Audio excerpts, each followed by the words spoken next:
In part 2 of my series on the life of Jascha Heifetz, we're going to consider the years from 1917 and Heifetz's legendary Carnegie Hall performance up to the year 1946.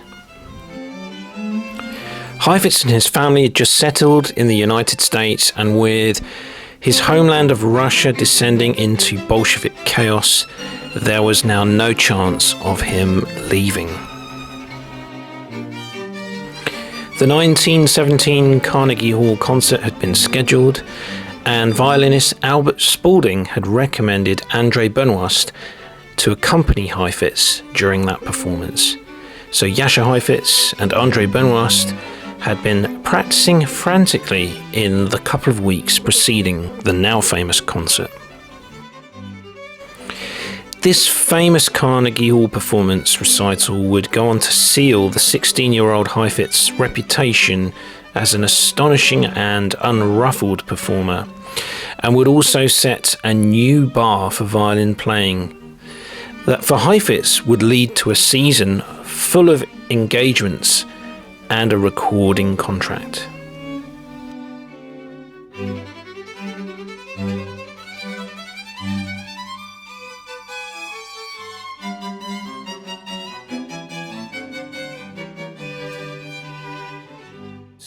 I'd like to quote a few extracts from the Strad's November 2017 issue cover story. On the 27th of October 1917, the performance began. On what began as a typical Saturday afternoon, an excited crowd of curious musicians and locals descended on Carnegie Hall to hear the latest virtuoso from Russia, a 16-year-old named Jascha Heifetz. Details of his remarkable talent had been widely reported by the American press as he and his family travelled from Russia to the US that summer. The program started with the Vitaly Chacon with organ accompaniment. The boy lifted his tononi to his chin, and after the opening bars of meditative accompaniment, he began to play. According to numerous accounts, even before the end of the Chacon, the audience sensed that a star had been born. He also played Wieniawski's Concerto No. 2, Schubert's Ave Maria, Mozart's Menuetto, Köchel 334, the Chopin Wilhelm Nocturne in D, the Beethoven Hour Chorus of Dervishes, and March Orientale from the Ruins of Athens, Tchaikovsky's Melody, and the Paganini Hour Caprice No. 24. He played one encore, Tartini's Variations on a Theme by Corelli. Mischa Elman was amongst the many famous personalities present at this concert, and of course Mischa Elman would have known of Heifetz from the years in Russia. And apparently he remarked to the pianist Godowsky, "It's a bit hot in here, isn't it?" To which the pianist replied, "Not for pianists."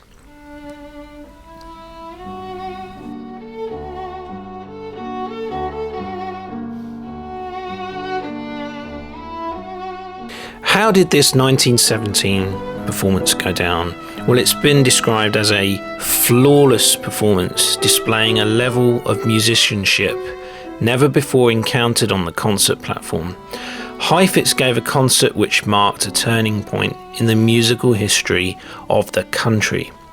Indeed, can you think of a concert performance that is more talked about among violinists than this one by Jascha Heifetz at Carnegie Hall in 1917?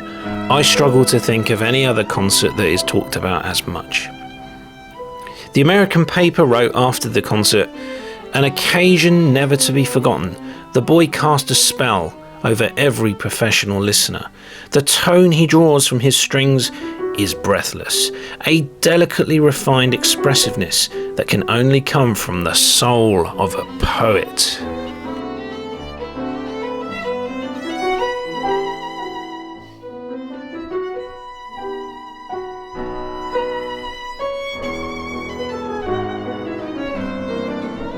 Herbert F. Freiser wrote, "No one seemed more transported than Maud Powell, who stayed to applaud frantically till the very last encore. Jascha Heifetz is a transcendentally great artist, one who can stand in the presence of a Chrysler and not be ashamed. Max Smith wrote, "He came, he saw, he conquered." And Zygmunt Spaeth wrote, "He is a perfect violinist."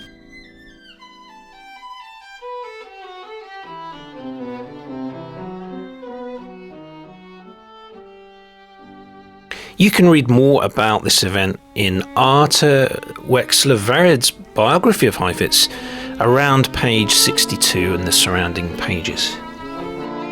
In the aftermath of the Carnegie Hall performance, Heifetz became a sensation, a superstar in America and around the world virtually overnight.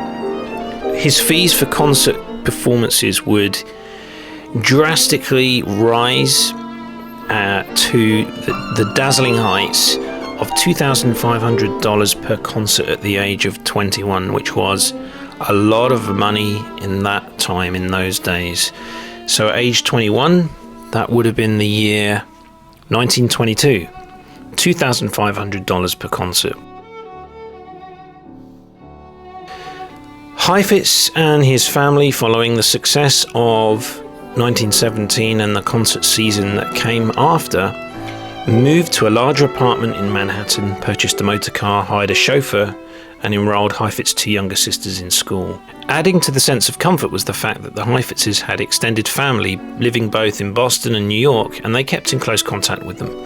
The Heifetzes spent their first American summer in the exclusive enclave of Narragansett Pier, Rhode Island, a small picturesque coastal village that hosted many wealthy New Yorkers during the summer months.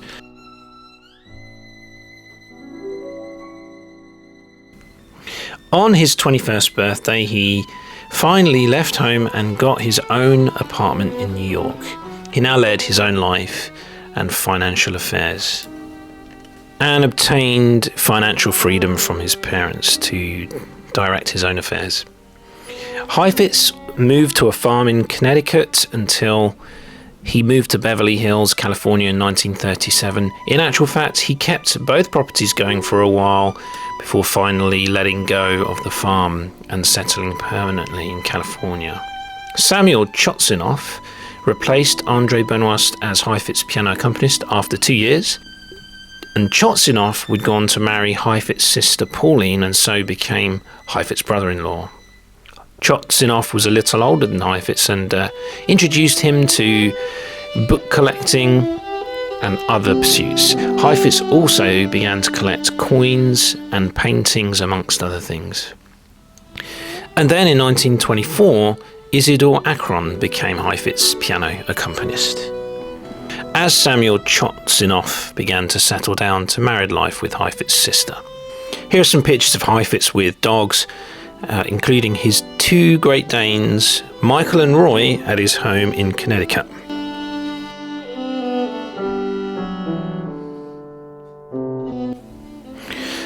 Let's go off on a small tangent to discuss the violins that Heifetz performed on in this period.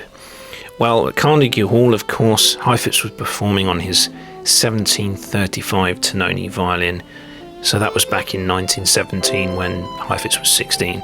After this performance, an ardent admirer of Heifetz lent him his Stradivarius, which after 2 years, Heifetz managed to purchase from him.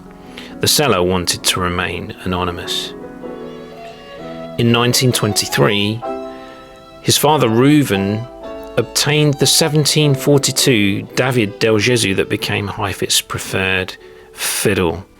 His father Reuven had travelled to Berlin to purchase this del Gesù from Emil Hermann. He is, of course, the ex-Ferdinand David Guarnerius del Gesù that would become the main concert instrument for Heifetz for the rest of his career, and that Heifetz would eventually bequeath in his will to the Fine Art Museum in San Francisco. Incidentally, his Tononi was left in his will to his student, Sherry Kloss. Reuven, Heifetz's father, had purchased the fiddle, the del Gesù, in 1923 for the grand sum of $40,000, which back then obviously was a lot of money. In 1937, Heifetz purchased another Strad for $30,000 and kept the two violins in a double case. The Dolphin Stradivarius, one of the three greatest violins ever made by Antonio Stradivari, was owned by Heifetz around 1950. And in terms of bows, Heifetz mainly used a kittel bow that had been gifted to him by his teacher Leopold Auer. In 1934, during a trip to the USSR, Heifetz met his uncle, who returned to him the violin he had played on as a child. He took this violin back to America with him. He would, of course, later own some additional violins, such as a Guadagnini, and some oddities, such as an aluminium violin that had been purpose-built for him. And, of course, the violin walking stick. And now let's do a detour into an amusing little story about Heifetz and the valet. Heifetz once told Samuel Applebaum a story about how he was mistakenly assumed by a train conductor to be the servant of a young black boy, when in reality the roles were reversed. The boy was Heifetz's valet. I think the train conductor thought that this boy was like an African prince and Heifetz was his servant.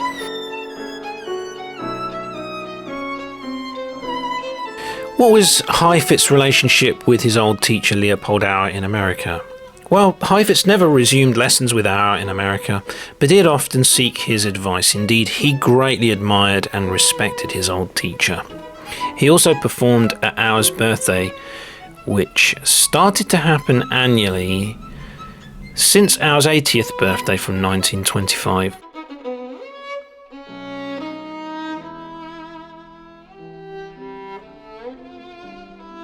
Heifetz helped financially with getting his former tutor Nalbandian out of Russia. Leopold Auer apparently married his own niece in 1917. Auer continued to teach and even recorded a disc. You can see an example of that on YouTube. Auer was appointed the head of the violin department in Curtis Institute in Philadelphia in 1928. He died in 1930 whilst on a trip in Germany at the ripe old age of 85. Heifetz played at his funeral. After touring mostly the USA and Canada, Heifetz then began to tour abroad. In 1920, he gave his London debut at the Queen's Hall. In 1925, he became a US citizen. After Austria, Germany, Italy and France had succumbed to his genius, Jascha returned home to America as a young man. Heifetz's childhood had been anything but normal. He was not allowed to do the things that most children do, as he described it, not allowed to indulge in the rough and tumble games that children enjoy. But now, with his financial freedom, he began to indulge himself in sports cars and his missed childhood. He took up sports, tennis, golf, ping pong and baseball.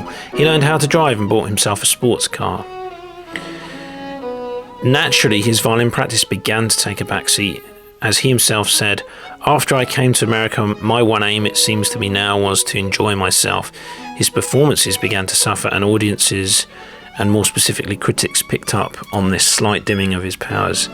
We'll review the effect that music critics had on Heifetz very early on, when he was in his very early 20s, and how that helped him actually to keep his career on track. Jolted him back to more serious playing. We'll talk about that a little bit more later on in the video. Some letters and encounters with some famous people at this time. Elgar and Heifetz apparently met, and Elgar was discussing a particular violin etude and technique with Heifetz, and even offering Heifetz some tips and suggestions. But Elgar was a great admirer of Heifetz. And then the author George Bernard Shaw wrote a now famous letter to Heifetz. "My dear Mr. Heifetz, my wife and I were overwhelmed by your concert. If you continue to play with such beauty, you will certainly die young. No one can play with such perfection without provoking the jealousy of the gods. I earnestly advise you to play something badly every night before going to bed. Instead of saying your prayers, no mortal should presume to play so faultlessly." What a wonderful endorsement of Heifetz, the young Heifetz playing.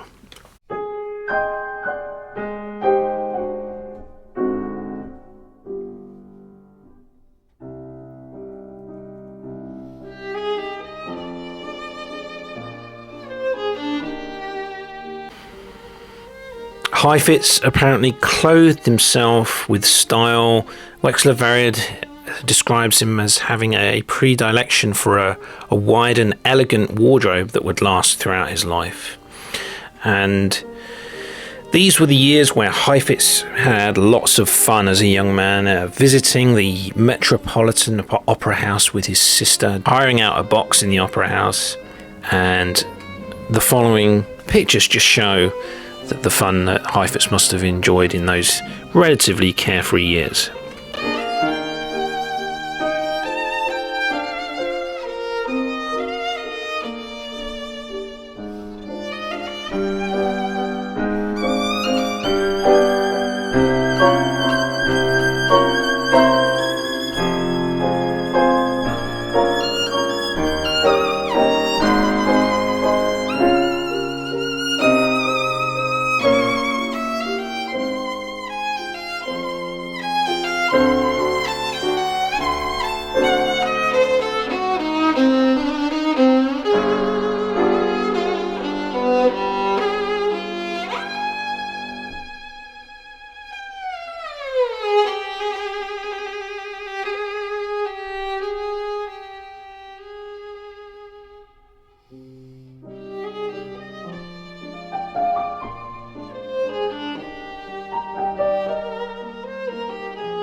What about Heifetz's romantic life? Well, an obscure press announcement came about that Heifetz, aged 25 at the time, was engaged to the Hungarian variety and comedy actress Juka Labas. No further details and no announcement of the engagement break-off were ever provided. So it seems that Heifetz had a penchant for actresses, because on August the 20th, 1928, he married actress Florence Artur Weschler-Vered and adopted her 9-year-old daughter Susie from a previous marriage to film producer King Weschler. In 1934, Heifetz toured Russia, his only return to his native country, and then brought back his quarter-size violin that had been stored at his uncle's house. And Heifetz had 2 children of his own with Florence Weschler-Vered, Josepha and Robert.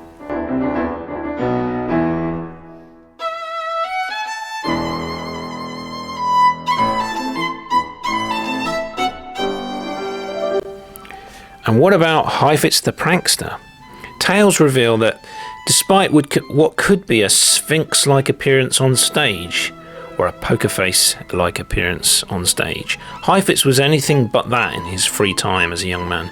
The boy delighted in playing pranks on his parents and his accompanist, André Benoist, with whom he often engaged in play fighting.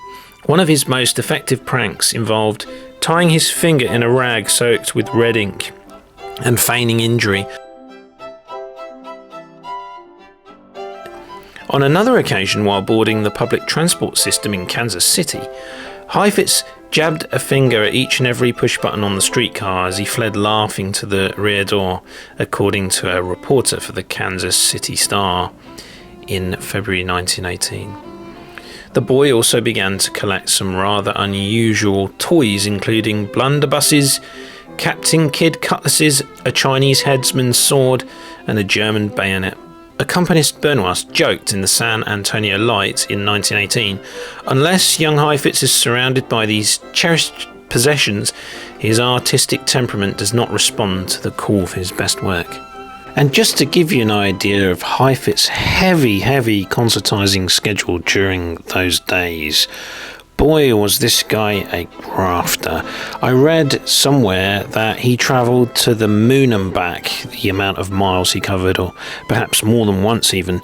Let's take a look at year by year between 1917 and 1946, the concerts that Heifetz was engaged for. 1917, United States and Canada. 1918, United States and Canada. 1919, United States and Canada. 1920, United States, England, France. 1921, England, France, Australia, New Zealand, Hawaii, and United States. 1922, United States and Canada. 1923, United States, Cuba, Pacific Ocean, Japan and China. 1924, United States, Canada, Cuba, France. 1925, United States, Canada, Cuba, France, England, Scotland, Ireland. 1926, the Netherlands, Germany, Hungary, Austria, Monaco, France, Spain, Portugal, Italy, Egypt, Palestine, Denmark, Belgium, Sweden, Norway, Latvia, Germany, Hungary. Did I mention Hungary already? Back to the United States. 1927, Spain, Egypt, India, Singapore, China, Philippines, Australia, New Zealand, Hawaii, United States, Mexico. 1928, United States, Canada, Cuba, England, France, Scotland, Switzerland, Austria, Hungary, Turkey, Romania, Greece, and England. 1929, United States, Canada, Cuba, England, Belgium, France. 1930, United States, England, France, Canada. 1931, United States, England, France, Belgium, Hawaii, Japan, China, Philippines, Singapore, Java. Of course, must have been travelling by boat during these years. Must have taken him ages to get between places, although of course they would give him time to practice on the ship. 1932, Java, Sumatra, India, Egypt, Palestine, Switzerland, Belgium, France, Austria, Hungary, Italy, Spain, Portugal, Poland, France, South Africa. Now this is where a book has been written, which I haven't read yet. It's on my list of things to purchase about his famous tour to South Africa. United States, Canada, 1933, early 1933.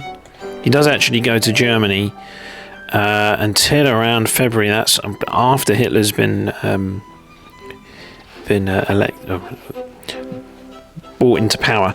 Actually elected.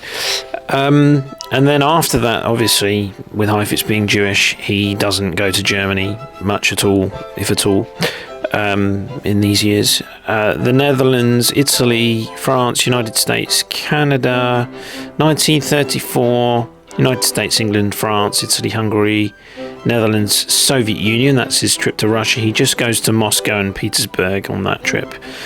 United States, Brazil, Argentina, Uruguay, Chile, Peru, Mexico. 1935, United States, England, Ireland, Holland, France, Norway, Sweden, Denmark, Italy, Scotland, England. 1936, United States and Canada, taking it easy that year. Although, if you just look at one of these countries, look at the schedule and all the dates, February, March, April, like the whole year really taken up.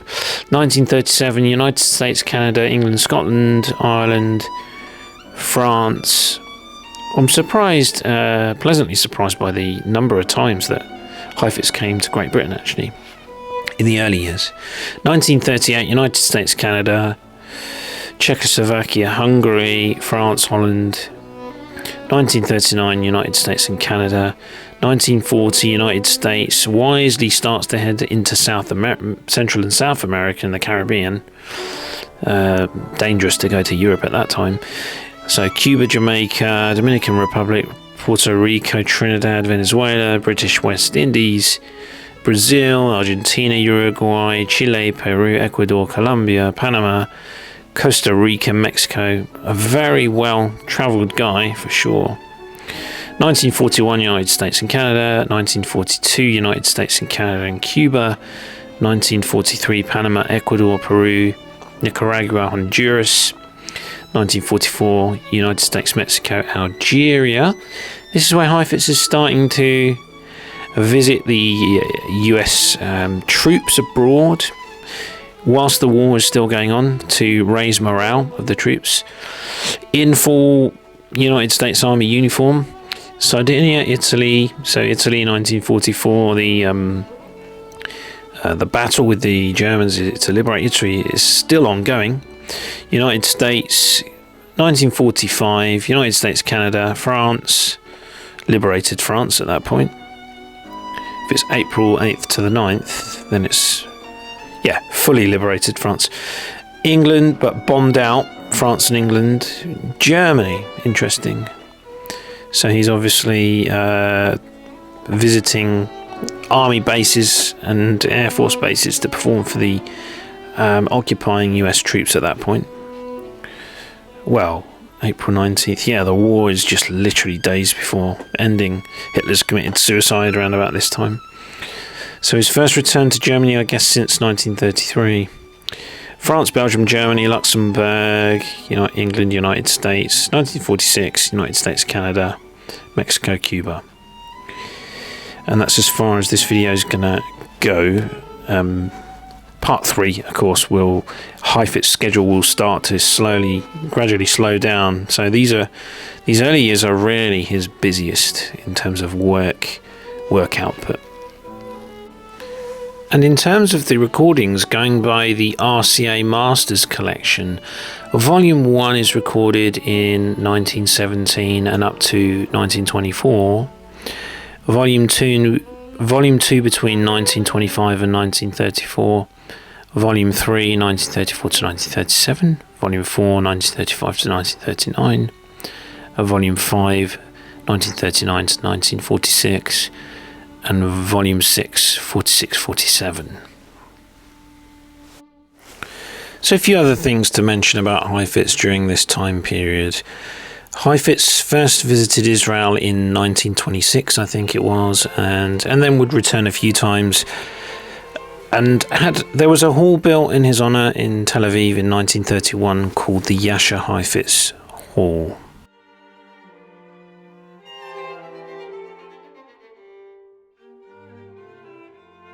He formed, together with actor Lawrence Tibbett, the American Guild of Musical Artists and acts as its vice president.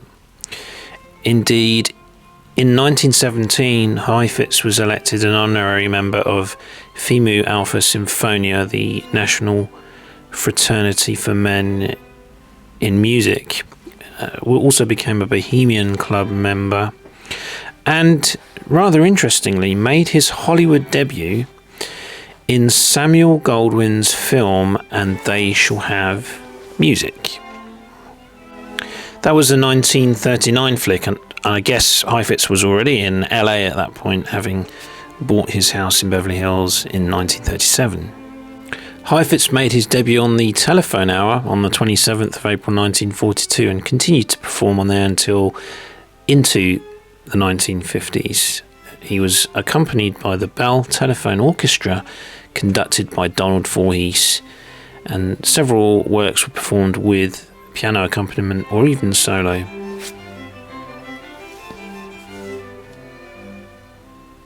And now we come back to the topic of the music critics. The critic Virgil Thompson described Heifetz playing as silken underwear. This review was not favourably accepted by Heifetz, who would never forgive him for that horrible remark, and understandably so. No Heifetz fan would ever agree with that horrible appraisal. But one critic that we could say was constructive and had a great effect on Heifetz when he was a young man and really helped him to redirect his attitude and playing, and ultimately enabled him not to get derailed and to keep on the right straight and narrow path to violin success, continued violin success. It can be found on page 148 of Agus' book, Heifetz as I Knew Him. This review was by W.J. Henderson in 1921, a music critic by the New York Sun who counselled Heifetz to immerse himself more in the depths of his music. Heifetz recognised the risk of his playing becoming superficial. Remember, this is a time when Heifetz was having loads of fun, and immediately corrected his course. According to Agus, the review had crushed him, and he took it particularly hard and even had suicidal thoughts. This was a good slap in the face, and on reflection, in the end, Heifetz must have been grateful to receive it. Later on, he would bemoan the mediocrity of this world, and his taste remained impeccable, whether it be a Jim Hoyl Obbligato or the Sibelius Concerto, whatever he put his hand to.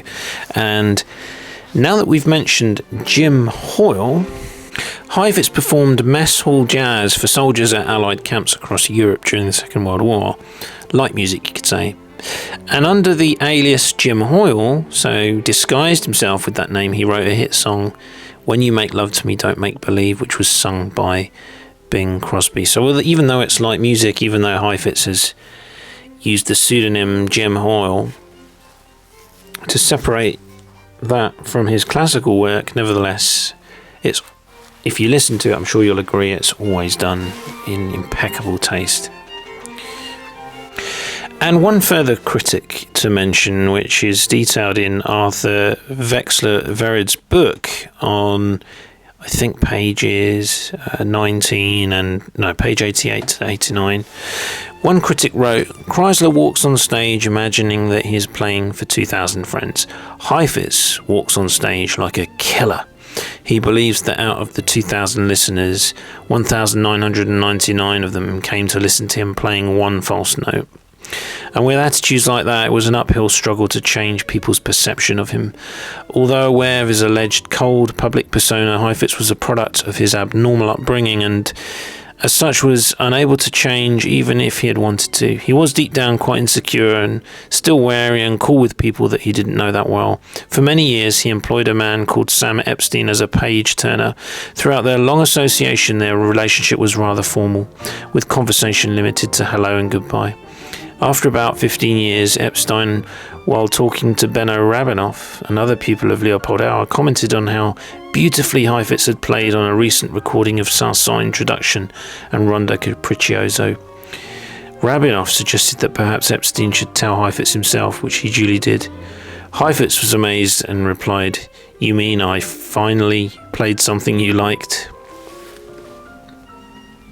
And if you're interested in the Myers-Briggs personality type, by the way, if you Google what personality type Heifetz was, it comes back with INTJ. I just thought I'd throw that in there as a little extra tidbit.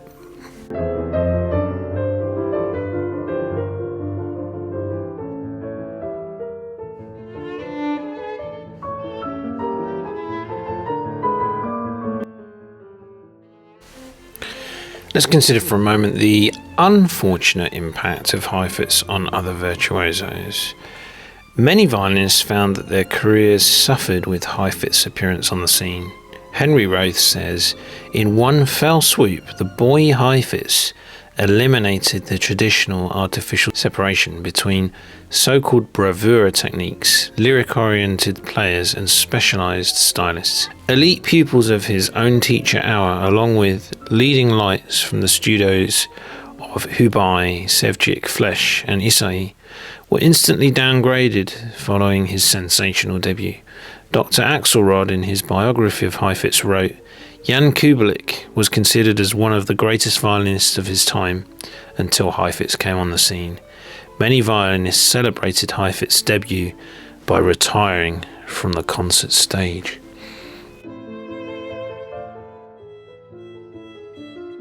Now let's do a quick summary of Heifetz's life in this period. 1917, US debut at Carnegie Hall on October the 27th with pianist André Benoist, made his first acoustic recordings for the Victor Talking Machine Company in November, and made his Canadian debut on December the 13th in Montreal. 1919, Samuel Chotsinoff becomes his accompanist. 1920, first concerts in England, Scotland and France. 1921, first concerts in Australia and New Zealand. 1923, Isidor Akron becomes his accompanist. First concerts in China and Japan. 1925, he became a naturalised US citizen in May, made his first electric recordings for Victor in December. 1926, embarked on a world tour in January that took him to the Netherlands, Germany, Hungary, Austria, Monaco, France, Spain, Portugal, Italy, Egypt, Palestine, Denmark, Sweden, Norway and Latvia before returning to the United States in December. Awarded the Cross of the French Legion of Honour, becoming the youngest person on the civil list to hold that distinction. 1927, continued on his world tour in January that took him to Spain, Egypt, India, Singapore, Hong Kong, the Philippines, Australia, New Zealand, Hawaii, the United States and Mexico. Wrote the first of many violin transcriptions, Ponches Estrelita, so it was 1927 when that piece was done. And for a first transcription, what an amazing piece. 1928, married the silent screen star Florence Vidor and adopted her daughter Suzanne, and gave his first concerts in Switzerland, Turkey, Romania and Greece. In 1929, he transcribed Dinicu's Hora Staccato. In 1930, his daughter Josefa was born. He gave the world premiere of Castelnuovo Tedesco's The Lark, which Heifetz commissioned, made his first radio broadcast, and performed at the White House for President Herbert Hoover. In 1931, he toured China and Japan and gave concerts in the Philippines and Java. In 1932, his son Robert was born. The world tour took him to Sumatra, India, Egypt, Palestine, Switzerland, Belgium, France, Austria, Hungary, Italy, Spain, Portugal, Poland, South Africa, the United States and Canada. And he made experimental long-play recordings for the Bell Telephone Laboratory. In 1933, he gave the world premiere of Castelnuovo Tedesco's second violin concerto, I Profeti, with Arturo Toscanini and the New York Philharmonic. Arpad Sandor became his accompanist. He gave his last tour of Germany just as Adolf Hitler became Chancellor. In 1934, he recorded the first complete sonata by Richard Strauss and the concerto, Mozart's No. 5, Köchel 219. Gave concerts in the Soviet Union for the first and only time since leaving Russia in 1917. Emanuel Bai became his accompanist in May. He gave his first South American tour with concerts in Argentina, Brazil, Chile, Peru and Uruguay, and returned to Mexico and the United States, performed at the White House for President Franklin Roosevelt. In 1936, he helped to found the American Guild of Musical Artists and served as its first vice president. In 1937, he gave the US premiere of Prokofiev's second violin concerto with Serge Koussevitzky and the Boston Symphony Orchestra. In 1939, he starred in the MGM movie They Shall Have Music and gave the world premiere of the Walton Violin Concerto with Artur Rodzinski and the Cleveland Symphony Orchestra.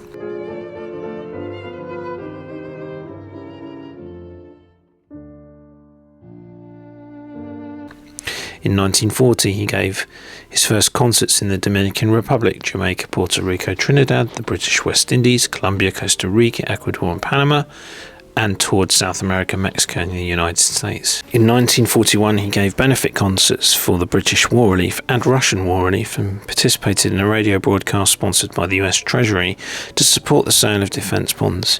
In 1942, he gave USO concerts at military camps throughout the United States, made the first of 54 appearances through 1958 on the NBC radio programme The Telephone Hour. In 1943, he toured Central and South America for the USO and gave concerts at military bases and hospitals throughout the United States. In 1944, he toured North Africa, Sardinia, Sicily and Italy for the USO with pianist Milton Kay.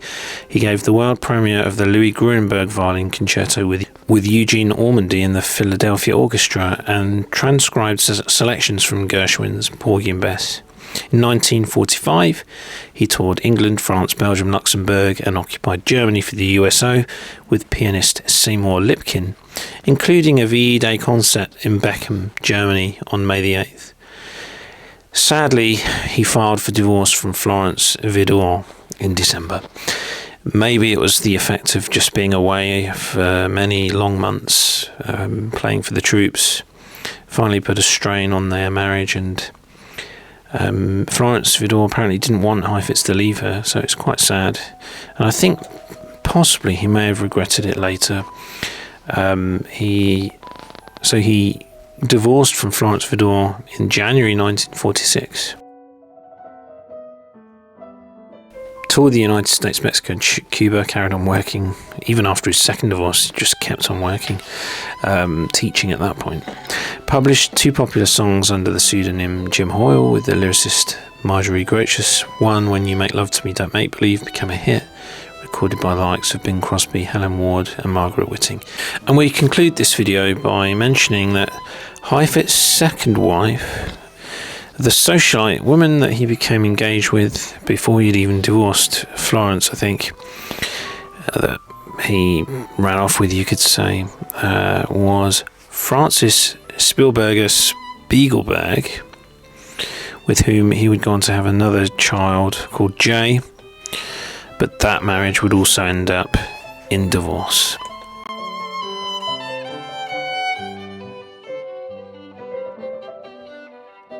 We'll continue the life of Heifetz in the third and final part from 1946-47 through to the end of his life.